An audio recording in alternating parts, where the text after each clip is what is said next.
We welcome NCC Sports Information Director Clark Teuscher onto the show. Clark, it's good to have you back this fall. Thanks, Alex. It's good to be back. Yeah, exactly what we were just talking about. You know, quite a few CCIW players of the week. One, obviously, cross country is something that always gets talked about. Both teams have started out really well. Yeah, they both went to different meets this week and came away with some really outstanding performances. The women in particular were up against a field of Division I competition and came away in the top half of the field, and the men's team, business as usual, perfect score at the first meet of the season. Yeah, and you don't hear perfect score, something tossed around in cross country a lot. What exactly does that mean? Well, the way they score cross country meets is it's the places of your top 5 finishers added together. So you can't do any better than 15 with your top 5. And they actually had the first 6 finishers, I believe, in the event, and they've actually done that at the conference meet a handful of times as well. So certainly a rare accomplishment, but it's one that fortunately we've gotten used to a little bit. Exactly. Michael Spain breaks his own course record, so he's not doing too bad either. Yeah, Mike's in very good shape. Came off an outstanding track season in the spring after he had been sick before in the winter. He's the captain of the team this year. It's his ship to run, and it certainly looks like he's off to a great start. And we talked briefly about that Badger Classic that the women's team was up at in Madison, Wisconsin, and a lot of D1 squads, when North Central finishes 4th, that's something to write home about, right? Well, we have several athletes who are capable of competing at that level and have chosen to go to North Central for one reason or another.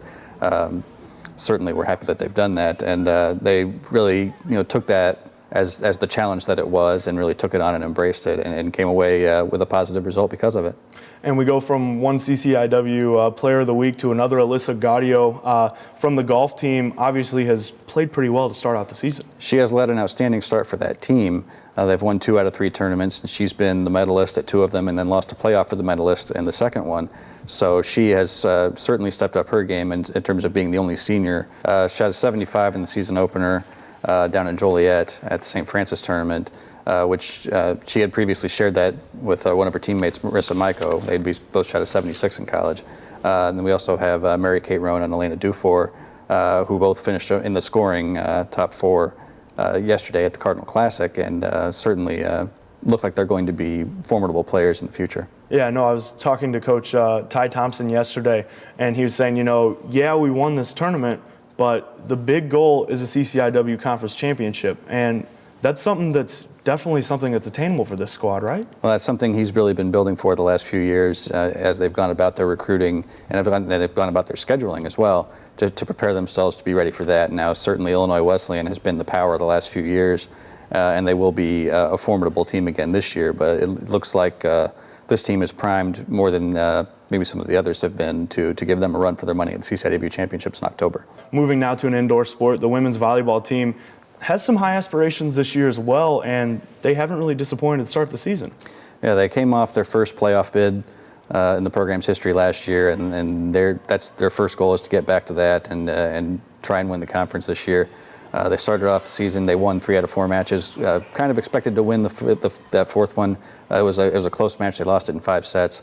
But they certainly look like they've got their pieces in place. Defensively, they look like they're a little more improved over what they were a year ago. So it looks like they're ready to go and give it a shot for another trip to the playoffs. And even with that loss in that one match, they still won that tournament title out in Boston, so still brought back a trophy.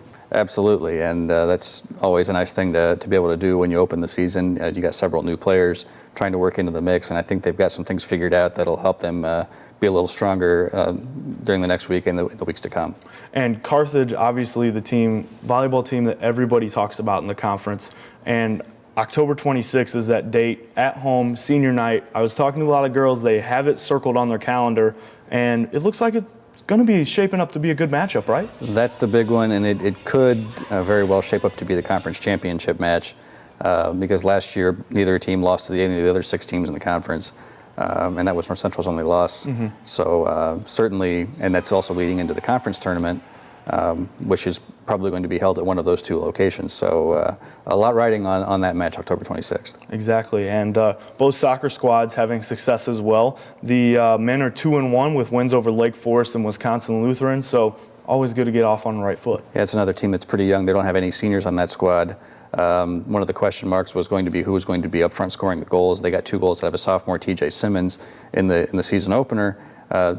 He was, kind of a role player last season, so it was nice to see him step up and provide some leadership as far as putting the ball in the net. And on the women's side, they're a very young squad as well, quite a few freshmen, but their coach really has them kind of looking like veterans out there already. They have a couple wins under their belt as well. They have a lot of players with opportunities to assume leadership positions, and they've got some players, including a couple of freshmen, who have done that. They've been able to scratch out a couple of wins in pretty convincing fashion, which should prepare them, for the advanced level of play that they're going to see in the conference schedule. Yeah, once they get to the conference, it's kind of going to toughen up for them quite a bit, right? Well, that's where the goals are for improvement. They've been able to do pretty well in non-conference play the last couple of years. Now it's time for them to take that next step and move up in the conference ladder. Clark, thanks for coming by, and we look forward to seeing you next week. You bet. Well, that's all of the time we have for this week's Red Zone. The Cardinal football team is off this weekend, but still will be preparing for their next road trip on September 18th to take on Olivet College. Thanks for watching, and we'll see you right back here next week.